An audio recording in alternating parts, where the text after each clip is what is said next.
Okay, you are listening to Hall Monitor on WPPM 106.5 in Philadelphia, Comcast Channel 66, and streaming live at phillycam.org. You can find us on Twitter at Hall Monitor WPPM or on our website, www.hallmonitor.org, or on Facebook at PHW WPPM. Tonight in the program, we will have an interview with James Arrows, the Chief Assessor at the Office of Property Assessment, and Rebecca Lopez-Chris, the Deputy Commissioner at the Department of Revenue, to discuss the recently released property assessments and possible relief options. In the second half of the show, we'll be discussing the primary election results, both locally and across the state. Lance, how are you tonight? I'm all right. I'm happy to have on someone from the administration to explain the assessments. It's great that we're the only station to have it. So I'm proud. Yeah. So, and it's a very interesting conversation. We touch on a lot of issues, including about how the assessments were created and how they. And we're also joined by Denise Clay Murray. There she is. Hi, Denise. Hi, Hey, guys. Sorry, Now, Denise. I am a little bit late. Sorry about that. Oh, that's quite all right, because you had a very busy day yesterday. Oh boy, did I. Just give us a quick snippet of what you were up to yesterday. I was running around doing two different kinds of election coverage. Now, what do I mean by that? On the one hand, I was focusing on the races like I usually do when I'm covering elections for the various people I cover elections for. But I was also focusing on the systems that make elections run in the Commonwealth as part of my new job at VoteBeat, which actually goes online soon. So soon you'll be able to see it and be able to, subscribe to it. And I hope you all do. And what I found was, while covering the regular stuff I usually cover is interesting because, let's face it, when you look at the cast of characters that was running for office this time around, it's hard not to say, wow, the circus is in town and all the clowns are right in my backyard. Let me sit here and check this out. It's hard not to do that. But on the other hand, I looked at all the poor poll workers and people who actually make elections go. And I think the next time I go to a polling place, I'm going in there with some federal donuts and I'm going to say, here, I have observed what you do. They don't pay you enough and they don't give you good enough donuts. So I am giving you better donuts. It's not an easy job on election no, day. it's not for the faint of heart. Well, and go ahead. Okay. It's just the thing. Oh, I'm sorry, Denise. I keep cutting you off. No, that's okay. I was just going to say that, the tricky thing about election day, if you're a poll worker, there's so many little things that you kind of have to do, and you only do it twice a year. 6 month interval. So I would think it's very easy to forget things. Yeah. So I think it's doubly challenging in that regard. Right. It's easy to forget things. And plus, if you don't do each thing exactly the way that it's supposed to be done, you could really mess things up for an entire division of voters. So there's a lot of pressure. Yeah, it's happened a few times. Yeah. So that's what we're going to talk about in the second half. I have a bunch of questions for both of you about that. But first, we're going to play our interview with James Arrows and Rebecca Lopez-Chris. Now, before we do that, yesterday we sent out an email that characterized Mr. Arrows as the architect of the assessments. And the administration politely said that wasn't the case. So we're going to read what they sent us. And then afterwards, just so so it's fair. This characterization is inaccurate. Mr. Arrows is in no way the architect of the assessments. As Chief Assessment Officer, Mr. Arrows leads the Office of Property Assessment, whose sole responsibility is to fairly and accurately determine the value of all properties in the city. Your characterization implies that Mr. Arrows created the figures. So the administration took a little bit of exception. We told them, okay, well, that's fine. We, in interest of fairness, will read your response to that. So we did. And I wrote it, so I apologize. What I meant was he was the one who developed the system. He's the one who hired the consultants. He's the one who put all the parts together. I did not mean to suggest he made up numbers. I just meant that he put the whole system together. So my apologies if being the architect means you're making things up. I did not know that, but it was a poor use of language if he took exception to it. So I apologize. Yeah, and it's no problem. My confusion too, because I don't know, but that sounds like you played a pretty major part in putting these assessments together. And no building is ever built without an architect. Right, but let's get to the interview because I think it's really interesting. And I do think there's some points to be made. I think as people listen, they're going to wonder, well, if you're using old data, how can you do that on a new computer system? It doesn't, what he's saying really doesn't make a lot of sense. But let's hear him, words from his mouth. Yes. Okay, so here's our interview with Mr. James Arrows and Rebecca Lopez Chris. All right, we would like to thank Mr. James Arrows and Ms. Rebecca Lopez Chris for being with us. Mr. Arrows, let me start with you. One of the number one questions we've been receiving from people is, what does your office do and how do you do it? So could you just very briefly walk us through that? Sure. So at the OPA, we are tasked with valuing all real property in the city of Philadelphia for purposes of ad valorem taxation. Ad valorem meaning at value. So we estimate what real property in the city is worth if it were to transact on the open market at 100% or what the full transaction price could be. So, and I say ad valorem tax purposes, our estimates are used to generate tax revenue, but we do not ourselves tax or collect or bill or consider tax implications in our valuation process. So that's a little bit of a separation between us and our colleagues over at revenue. But when we value property, we use standard appraisal techniques that are very similar or in some cases identical to what you would get if you had a fee appraisal. So a fee appraisal is for one property for a specific period of time. And if you've purchased a property or you've refinanced on your mortgage or perhaps need to get an estimate of what a property was worth to settle an estate matter, you would get a fee appraisal, which is an appraiser comes out, takes information about your property and looks at comparable sales in the area to estimate what that property is worth as of a certain time. We do a lot of the same techniques, but what we do is considered mass appraisal. So Philadelphia has approximately 580,000 parcels in the city. So we can't do every one of those individually every year with going out and checking the characteristics and looking at each one individually with sales. So what we do is we group similar properties together and we look at sales of properties that are similar to that over a period of time. And we estimate what a value is worth for those properties using standard mass appraisal modeling techniques. And some of the things we consider when we look at what a property could be worth is size and age of a property, the location, so where is it at in the city, what condition is the property in, and then we look at sales in those areas and see what the difference is when we take into consideration what properties have different characteristics. So for instance, if your property is larger than something else, is that a positive adjustment, a condition of somebody that's completely renovated versus somebody that hasn't updated their property in maybe 20, 30 years. All those kind of things are taken into consideration when we put our estimates of value out there. Okay. And I'd like to turn it over to Denise Clay Murray. Good morning, everyone. Thank you for joining us, Mr. Harris. I really appreciate it.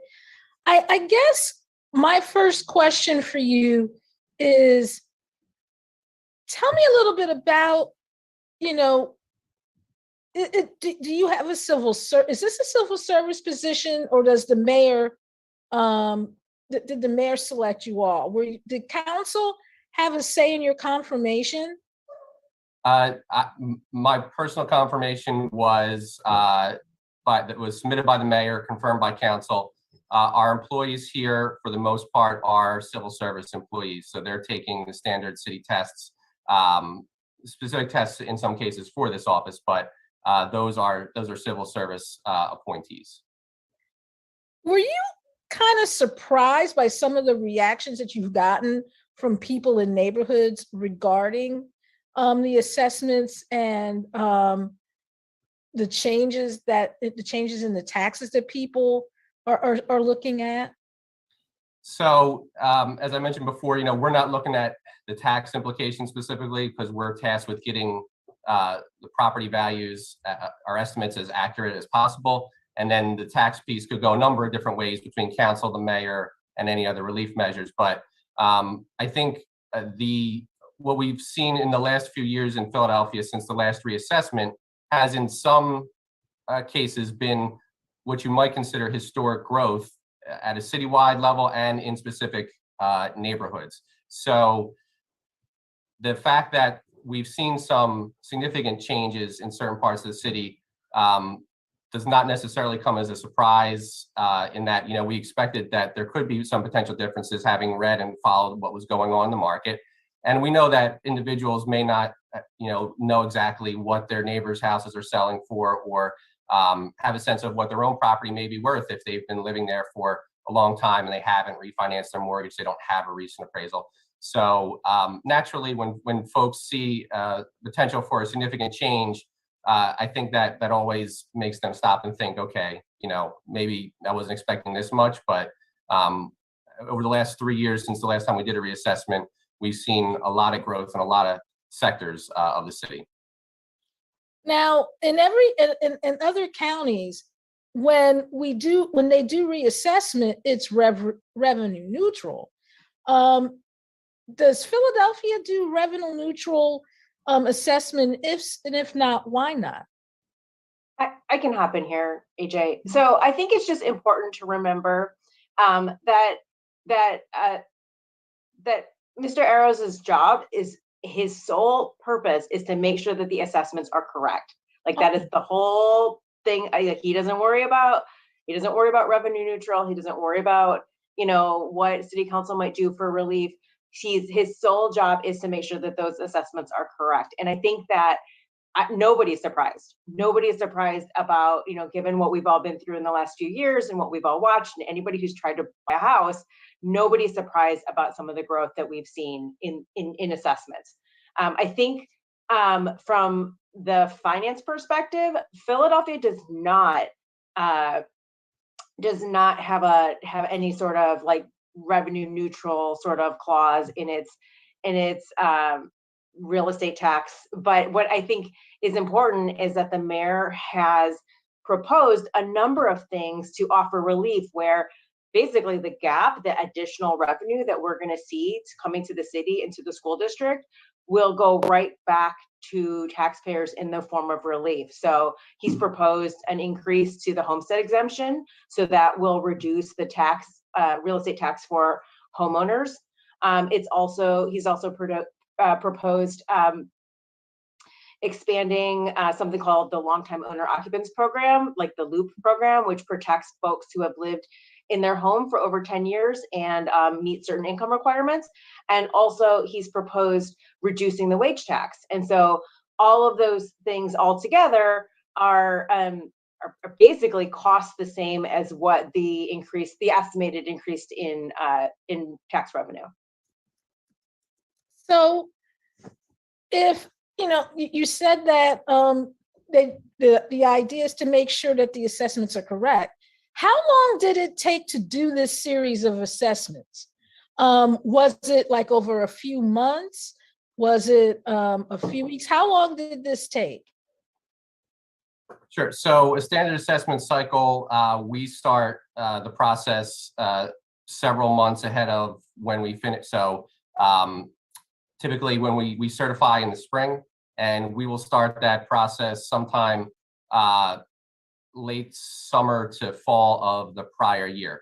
But everything we do every day kind of goes towards the next reassessment. So if we are collecting data on a property, or if we're changing something, putting on, a value for new construction or subdividing a property, like those are all pieces towards any reassessment, and that's part of the daily work. But specifically as far as our modeling and statistical analysis process, though that usually starts in late summer, early fall. And one other thing I would point out, so every day we collect sales and validate sales of properties throughout the city. That's an ongoing process that happens every day, but though that's all part of what goes into a typical reassessment. Now, and because I'm a geek, this is a geek question, I admit. How many houses are in Philadelphia, right now? I mean, can you answer that question? Because like I said, I know it's a geek question, but it's something I've always wondered about. So there are over 580,000 parcels of real property in the city of Philadelphia. Not all of those are single family necessarily, or houses. It's vacant land. It's properties that have air rights that you don't see it, but it's there, and there may be something associated with that. So residential is over, I believe, over 400,000 parcels, and that's single family, small, multifamily. So that's, I don't have the exact number on the top of my head, so I don't want to guesstimate any further, but there's total citywide, there's over 580,000 parcels of real estate. I can also tell you that the Department of Revenue, using census data, estimates that there are about 325,000 owner-occupied properties in Philadelphia. So I think that's also an important number to keep in mind. Okay. Now, do you assess single family homes differently than you do apartment houses, or is it all done the same? Well, we would, when I was talking a little bit earlier about our what we look at and the sales analysis. So single family homes are compared to each other, multifamily homes are compared to each other. So a single family residence is not in the same sales model or using the same sales to estimate value as a small apartment, let's say 2 to 4 units. And those 2 to 4 unit apartments are not used in the same sales model as a 100 unit apartment building or a 500 unit apartment building. So we do separate those out into different buckets and to different models for analysis.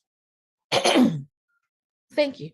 I guess my final question: you have a city that's filled with neighborhoods, some that are doing pretty well from a housing stock standpoint and things looking livable, and then you have some neighborhoods that are in really bad shape, mostly because poverty is also involved. But the reassessment is coming, and taxes have gone up on everybody, including the people in those neighborhoods where there's a lot less income. Are you, could people see this series of assessments as a way of, as a signal to not necessarily try and improve their neighborhoods as much as they could, or could they see it as kind of being penalized for trying to improve their neighborhood? So the best way I can answer that is to say, we are agnostic as to who lives in a neighborhood or what any kind of makeup in a neighborhood is. What we're looking at is, what we call in the industry, the bricks and the sticks. What is there? What are properties that are in this condition, have the same characteristics selling for? So if a property is in a state of disrepair compared to others, we would expect to see a difference in sale price for that. But if properties that are in, say, a state of disrepair are selling for a certain amount, we are obligated to try to value it as best we can. And we would use sales of those properties, whether the values have gone down, gone up, or stayed the same. It's our goal just to get the values as accurate, as equitable, and uniform as possible. And we're not looking at the fact that changing a value could impact how somebody wants to maintain their neighborhood or maintain their own house. That's their personal decision. But we have to say, okay, well, your house is in this condition at this very moment. The sales of property similar to yours are going for this, and that's where our estimate of value comes from. And when it comes to everything else, we have to stop right there because that's the data, that's the numbers, and that's the information about the specific property. Okay. I think I'd like to. it's also just really important to remember that, a person's home is typically their largest asset. And so, I mean, I think the mayor said it in his press conference in the press release that rising home values in Philadelphia reflect Philadelphia as a place of choice to live. And, I think whether or not we can't speak to whether or not a person decides to improve their home or not, but when they do see an increase in value in their personal assets or their personal net worth. So, I mean, it's up to them. As Mr. Arrow said, it is up to them. It's a personal choice, but I think they also see a benefit from improving their property and improving their neighborhood. Okay.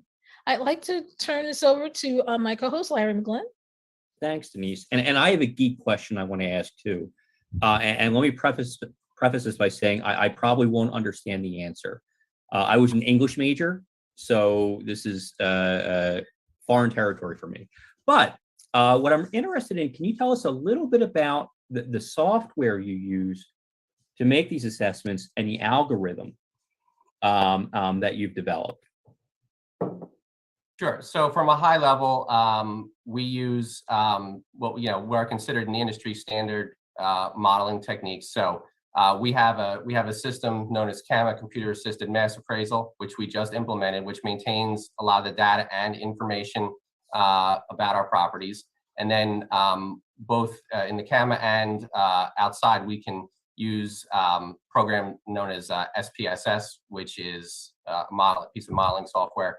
And basically, we go through and write up and take the sales and do an analysis through that, and basically write a script that creates a model. And the model will take all the sales information and comparing those sales against each other and where there are differences, come up with a set of coefficients that can be applied to the data set of the entire city. So what could an off-street parking spot be worth in certain neighborhoods? What is the difference between a property that was built very recently versus one that's 100 years old? All those kind of things, the modeling process picks up and determines, what the value of each is and how those compare to each other. And then we take those coefficients and apply that to the master data set of the city to come up with our estimates of value for the real property. Nightmares of high school math class just went right before my eyes. But that's college level stuff. That's totally calculus. Well, the college math that I took was math without numbers, designed specifically for English majors. But I do think I understood some of it. But so what I'd like to shift to a little bit are the relief options for property owners. And Ms. Lopez, first, I think this is more of your wheelhouse here. So can you tell us briefly what are some of you had mentioned a couple earlier, but what are some of those things that people can do and how can they apply for these programs? Sure. So I think the most important thing that every homeowner should know is that they should be enrolled in the Homestead Exemption. The Homestead Exemption reduces the taxable value of the property. Currently, most homeowners save about $629 every year. You don't have to reapply. Once you're in the program, you are in unless there's a change to your deed. As I mentioned, the mayor has proposed increasing the homestead, and I think that we can expect to see that. So it's really, really important that people apply. They can do that online at www.phila.gov/homestead, which has all the information. There is no income requirements. There's no age requirements. It's if you own and live in your home, you are eligible. If you don't use the computer, you can call a hotline, which is 1-215-686-9200. And those folks will help walk you through. I also think, like a lot of people forget that they ever did it. It might be good to just check to make sure you have it. You can do that on the property.phila.gov website. And also the Homestead Hotline can help you with that. So that's the first really important program that I want to make sure that everybody is aware of. Another really important program is called the Senior Citizen Tax Freeze, which essentially freezes the taxes for folks. So basically, it freezes your real estate taxes so they don't ever increase or even if the rate or the assessment increases, this is basically a program only for seniors who meet certain eligibility requirements. They need to meet certain income requirements, and all of those details. In fact, we're about to publish a new blog post about it. But all of those details are on our website, but you can also find them at www.phila.gov/senior-freeze.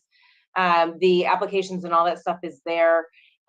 We encourage you to apply by September, but you actually have until January to apply for that program. What we say is if you apply by September, you'll actually see these programs on your real estate tax bill, but a lot of them have due dates further on in the year. So there is a lot of time for people to figure this out. So I just want to stress that, like, people don't need to freak out about getting into something, but there is time. You should do it, but there is time. And the other really, really important program, which was designed specifically for folks who've lived in a neighborhood for a long time and are suddenly surrounded by very quickly, rapidly increasing assessments, is called the Long-Time Owner Occupant Program. This, again, there's an income qualification, and you have to have lived in your home for 10 years. But if your assessment increases by 50% after we account for the homestead, that your assessment increase will be capped at that 1.5 times amount. And that's for as long as you are eligible for the program. So it is a very, very powerful tax abatement for folks who meet those income requirements and have lived in their home for 10 years. Again, it's www.phila.gov/loop. Right. I mean, I expect that, for a long time, like, folks weren't eligible for loop because assessments were delayed. So that nobody was getting a 50% increase to their assessment. But this is the year that people should be taking a look at it.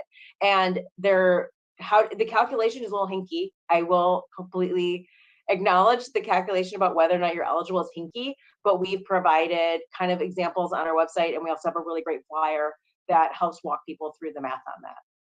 How many people use the Loop program right now? About 15,000 people, Okay. and they save about $22 million a year. Okay. Now, a question that we got from somebody, a resident in my district, actually, not too far from where I live, apparently. The person said she's a senior citizen who kind of just misses all the requirements for everything except the homestead exemption, I think.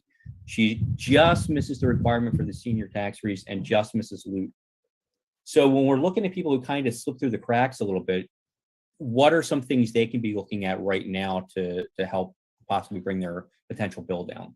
Well, one thing that I'd say is I'd encourage that person to look at the income requirements now. Every year, the income requirements for senior freeze are tied to a state number. If you qualify for PACENet with the Commonwealth, you also qualify for the senior freeze. And every year, well, not every year, but the state often will increase that. So this year, the income requirements were increased. So I would encourage that viewer to check out the new income requirements and just double check that she might not be eligible.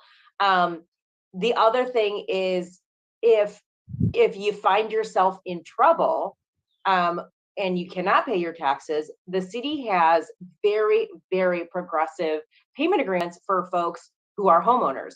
So even if, there are, for folks who are very low income, there are payment agreements that are $0 a month. So I think if you find yourself in trouble and absolutely cannot pay your bill, please reach out to the Department of Revenue, because there is going to be a payment agreement. Everyone qualifies for an UPA. It's an owner occupied payment agreement, UPA. And I call them super UPAs now that there's a $0 amount possibility. But basically everyone qualifies for that program. The question is, what is your income? And that determines the terms of the agreement. So if you're a higher income person, for whatever reason, and you're not able to make those payments, you're going to have a different terms than someone who's living completely on Social Security. So somebody could call the revenue department and have that conversation. Is there an application? There is an application, phila.gov/OOPA, phila.gov/UPA, and all that information is there. We've also translated that application. Oh, and speaking of translations, The homestead exemption application has been translated into 8 languages. So if you don't feel comfortable doing it online and don't want to call the hotline, which does have language access, by the way, you can look and get a paper application in your language, in 8 languages, I should say. Okay.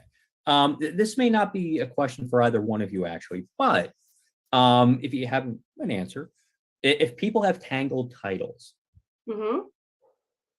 can they still apply for these programs, some of these programs? Absolutely. Okay. Absolutely. People who are in a tangled title are entitled to UPAs, homestead, senior freeze, and now we have updated, together with City Council and with some external stakeholders, have updated the regulations to extend that to folks in loop. So yes, if you have a tangled title, you are qualified for these programs. The idea is that you will resolve your tangled title. So we ask you to affirm that you're going to work on that and resolve your tangled title. So that is part of the application, and you need to have some more documentation that shows that you've lived in the property for the period that you say that you've lived in it. Okay. When we talk about the homestead exemption, the plan right now that's going through City Council is to raise it to about $65,000 per household. Mm-hmm. And correct me if I'm wrong here, but my understanding is that homestead exemption can be 50% of the median home value. Right. Okay. Right. Which to me Which looks is a like very wonky calculation.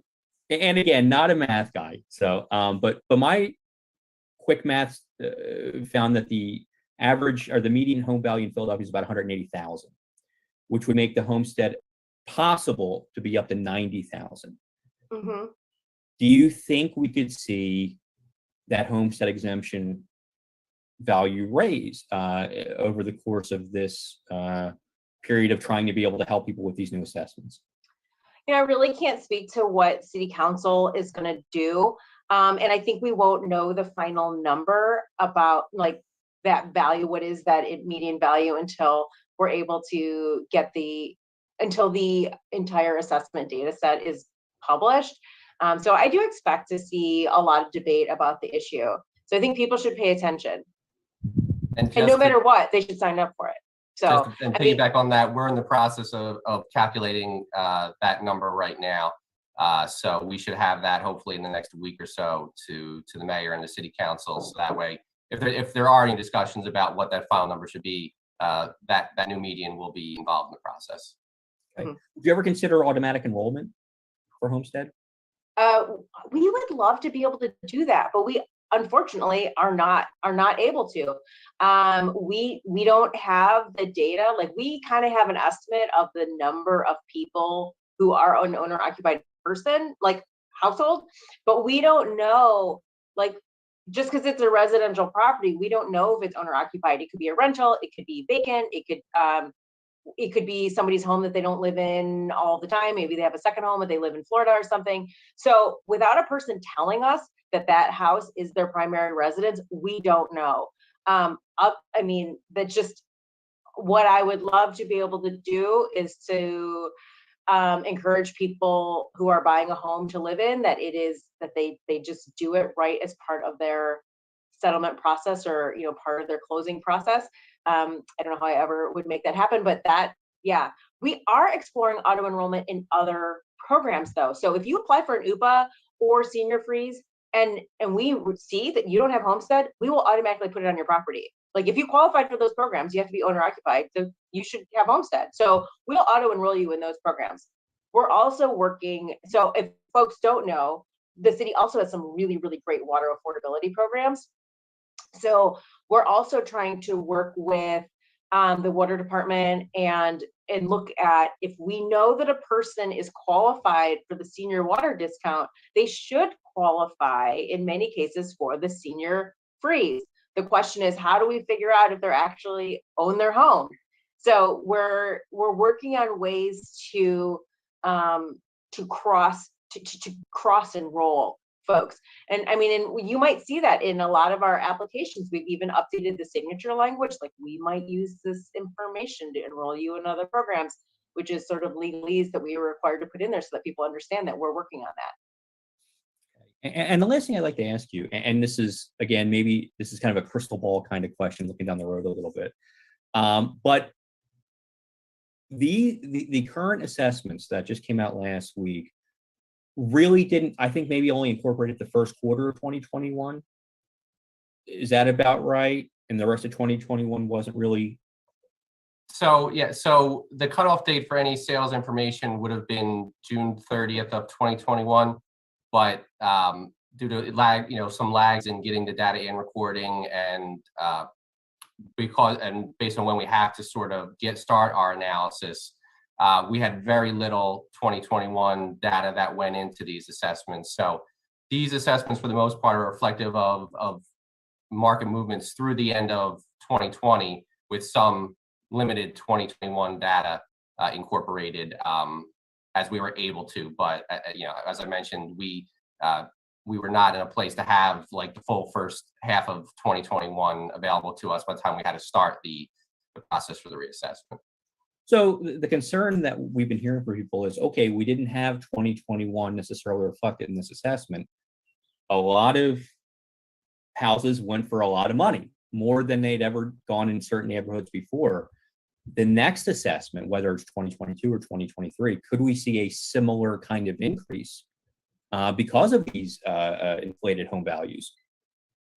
So, I mean, in general, I would say that if folks are following the market, and kind of have a sense of what's going on, they should expect that anytime there's a reassessment, that reassessment will reflect any market trends one way or another since the last reassessment. So that's one of the benefits, I guess you could say, of doing yearly reassessments, which, OPA is committed to doing ongoing regular reassessments. Ongoing regular could be as frequently as every year. And when you see a market that has changed as much as it has over a period of years, like we saw between the last reassessment and this one, if it's pretty dramatic, then folks are seeing that kind of potentially large change all at once. Doing it year over year sort of mitigates that, no matter what the details are, as whether properties are going up, down, or in some cases staying the same. Like if the market were to be flat for a decade, we wouldn't be adjusting values just for the sake of it. It would be, based on what we see in the market. So if the market, but we did see, and we have seen, and to what you were speaking of a moment ago, in some cases, 1 year of data shows very significant changes in certain markets of the city.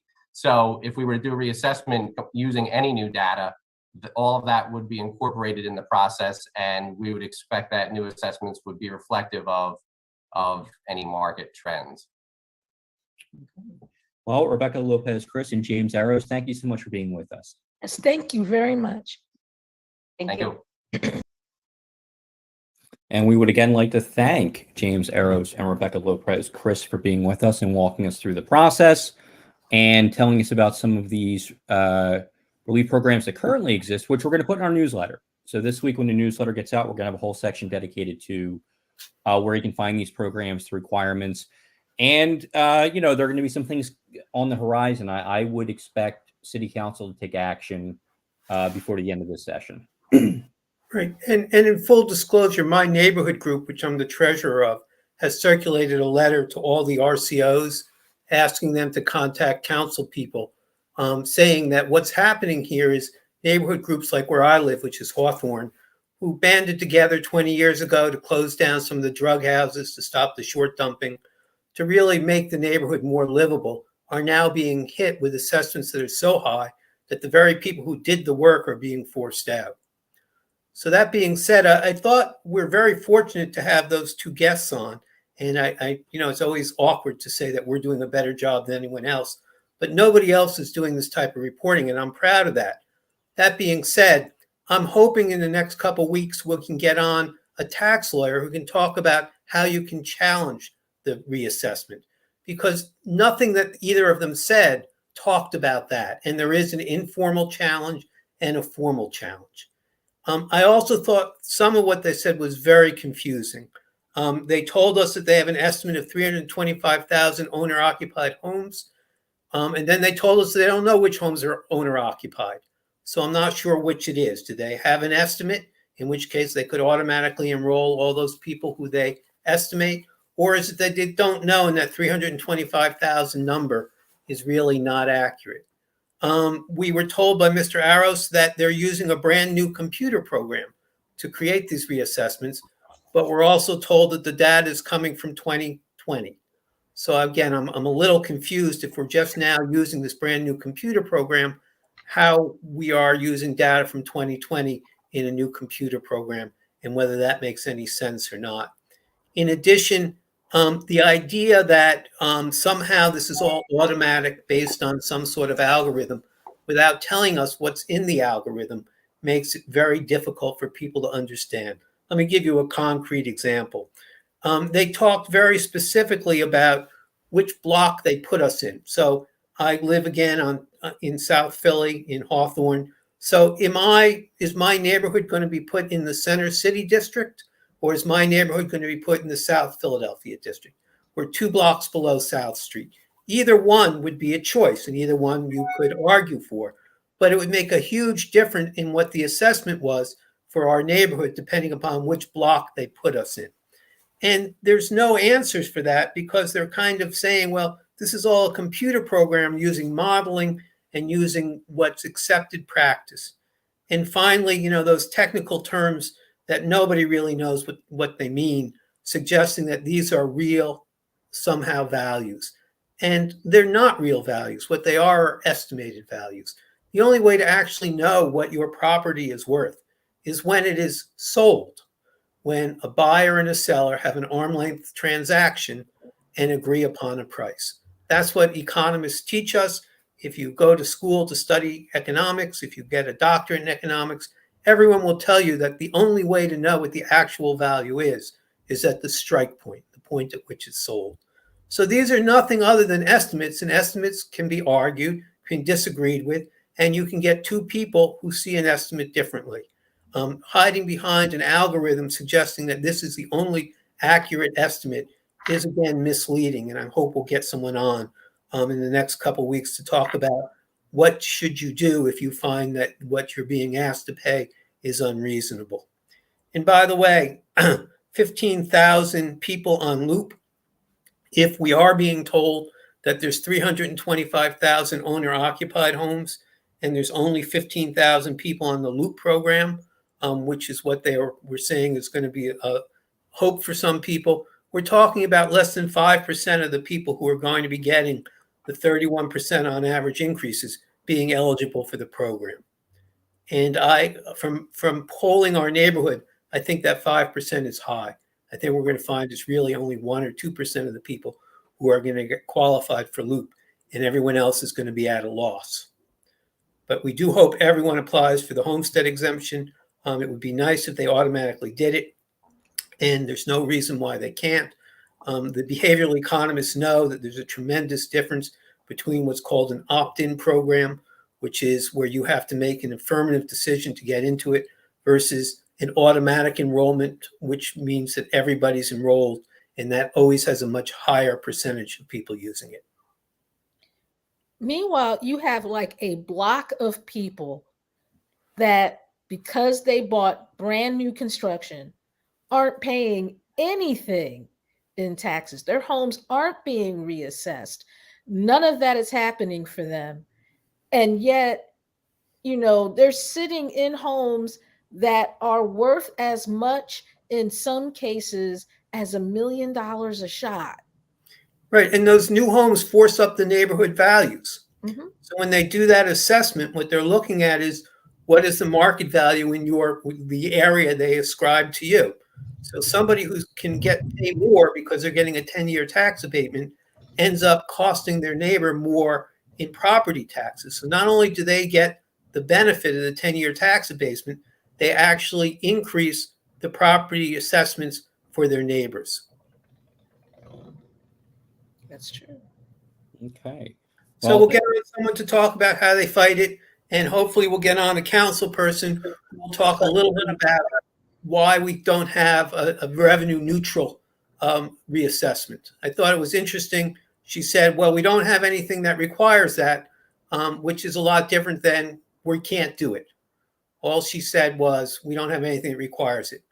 So it's a conscious decision on the part of the mayor to raise property taxes and lower wage taxes. By the way, anyone who wants to know the analysis of that, it's real simple. If you make over $300,000 a year, you're a huge winner when you lower the wage tax by a little bit and you raise the property tax by 15%. Anyone who makes under $300,000 a year, which unfortunately is the overwhelming majority of us, we lose. We lose during that formula. So suggesting that you're going to raise our property taxes by 31% and then give it back to us in the form of a wage tax reduction really means we're going to rebalance and give tax breaks to the wealthy while we're raising the property taxes on the middle class. That's correct. So that's what we're going to be looking to do. We're going to have some legal experts come on in the coming weeks to tell us a little bit about some of the options that people can do. And we want to do that as soon as possible, because the sooner you do this, the better chance you're going to have, because, before we know it, the deadline to apply for an appeal is going to come and go. I believe it's in October. So now is the time to really start thinking about that and getting that process out there. So that's something we're going to be looking to do very soon. Right, especially as you noted last week, they don't have envelopes. They can't mail out the reassessments. So right. Go online to find out what it is. It's hard to believe the city of Philadelphia can't buy an envelope to mail out a reassessment, but that's what they're saying. That's the confusion on my face. Right. Well, Larry reported on that last week, so I'm laughing, but I'm believing it's true, even though it might be a level of incompetency that's rarely seen, or never seen if we're lucky. They should put them in the water bills or something like that. That could be the workaround. Well, didn't they know they were going to mail them out? I mean, this is great. It's a surprise every year at the same time. We mail out the reassessments. This year we thought we were going to skip it, so we didn't bother to buy envelopes. It's just not a believable story. But you don't want to accuse someone of prevaricating without knowing that's what happened. So you have to say, well, maybe it's incompetence, maybe it's supply chain issues. But every year we mail these out, and this year we don't have the envelopes, and it just happens to coincide when there's a massive reassessment increase. It happens to coincide. Of all the things that have happened in budget hearings this cycle, which there's been a lot of interesting things, that was one of the things I was not expecting, a shortage of envelopes plaguing the city. But I have a couple of boxes if they need them. So switching gears a little bit, yesterday was primary election day in Pennsylvania, and a lot of interesting things happened. So Denise, what stood out to you from yesterday that comes to mind right away? Okay, what comes to mind right away is that you have a whole lot of people out there who forget that Donald Trump did a 4-year term as president of the United States. And why do I say that? Because they're thinking that John Fetterman is going to be able to win the Senate in Pennsylvania without coming to Philadelphia and talking to communities of color. They're under this impression that he can pull this off because he pulled it off in the primary. And what people need to understand is, depending on who becomes the Republican nominee, either Dave McCormick or Dr. Oz, you don't have the other crazies to distract you in November. This is a one-on-one fight. And like I said, people are forgetting that Donald Trump got 4 years as president. And that's something that people really need to not forget. And got that term by winning Pennsylvania. Exactly. Because there is a reason why whenever people talk about Pennsylvania, they talk about the fact that it is Pittsburgh and Philadelphia with Alabama in between.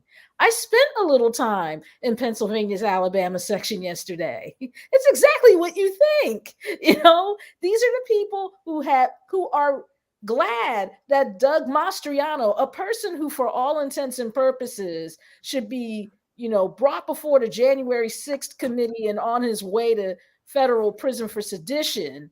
He is a candidate for governor in Pennsylvania. And I heard some of his speech last night because I am a masochist and I am in it. And among the things he said was that William Penn came to Pennsylvania because of the media. Yeah. And I'm sitting there and I'm like, I'm sitting in my car, I'm listening to his speech, and you can't drink and drive. And my diet Dr. Pepper was just not taking the edge off of all of this. But it's going to be an interesting gubernatorial race. I mean, Josh Shapiro, who is the current attorney general, said that Mastriano was who he wanted to go up against. Yeah, the only person happier than Mastriano is Josh Shapiro right now. Josh Shapiro, who basically exposed me to COVID on Monday night, and thank you so much. And you're okay. And I'm okay. Yeah. But he's doing the happy dance because this was who he wanted. But I go back to my first point, which is everybody needs to remember that Donald Trump got a term as president because of Pennsylvania. And I think that segues into what's happening with the Philadelphia Democratic Party.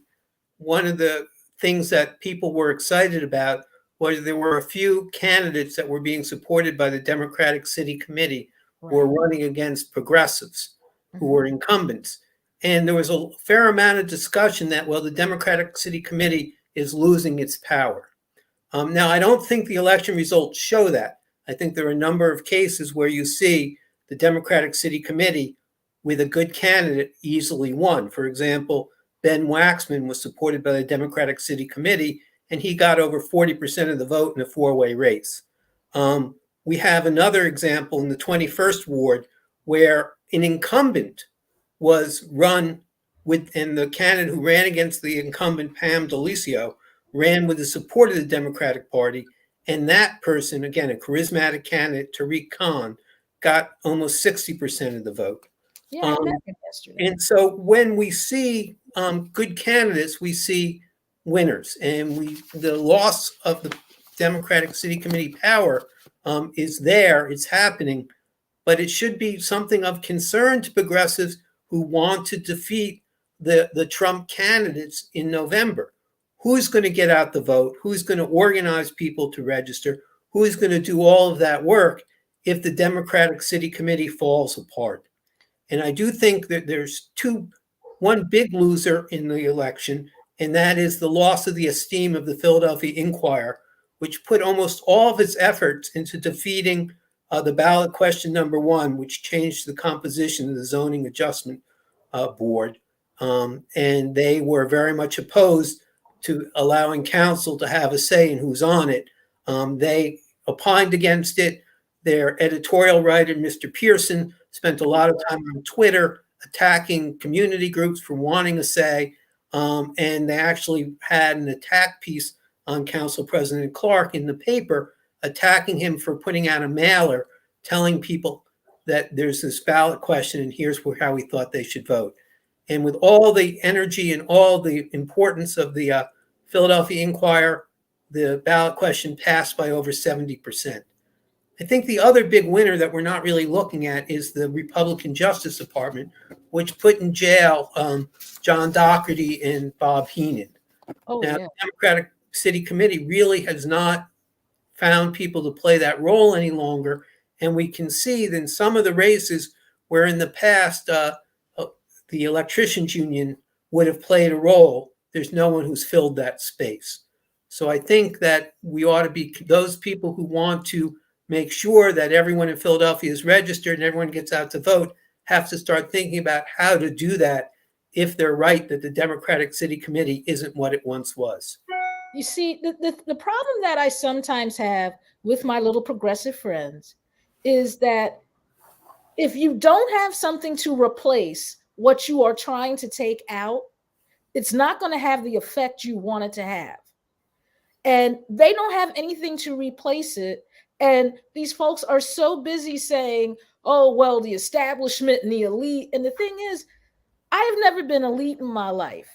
And elite has become a buzzword for Black people among these people. And when you tell them that, particularly online, they get mad at you. But I'm like, no, I'm sorry. John Fetterman did not come to Philadelphia once the entire primary. Yeah. And I hate to break it to him. And I hate to break it to those who, are like, oh, well, he won Philadelphia in a landslide. No, he did not. No. If he were not, if it weren't for the fact that he had won so much of the rest of the state, Malcolm Kenyatta would have taken him out in Philly. The only place in Philly that Malcolm Kenyatta did not win was the Northwest. And I'm still trying to figure out why that was. But the rest of the city was voting for him.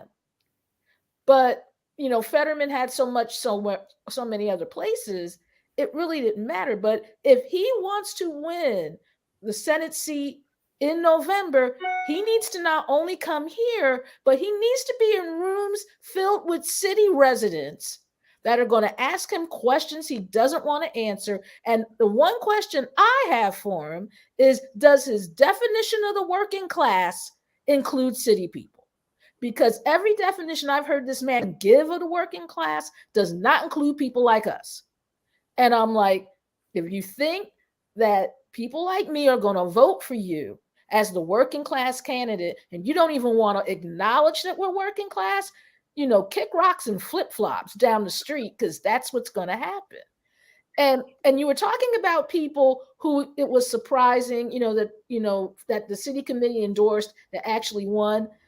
The one candidate that I thought might get taken out this election cycle was Anthony Williams. And the reason why I thought he'd get taken out is because eventually, if you're a resident of the 8th Senatorial District, you've got to be tired of the person who represents you running for another office every 2 years. If he decides to throw his hat in the ring for mayor this time around, I will not be surprised, because roughly every 2 years, Anthony Williams runs for anything other than his Senate seat. And if I'm a member of that district, I'm looking for someone to take him out. Paul Peacock came close, but maybe next time they'll put somebody up there who can do the job.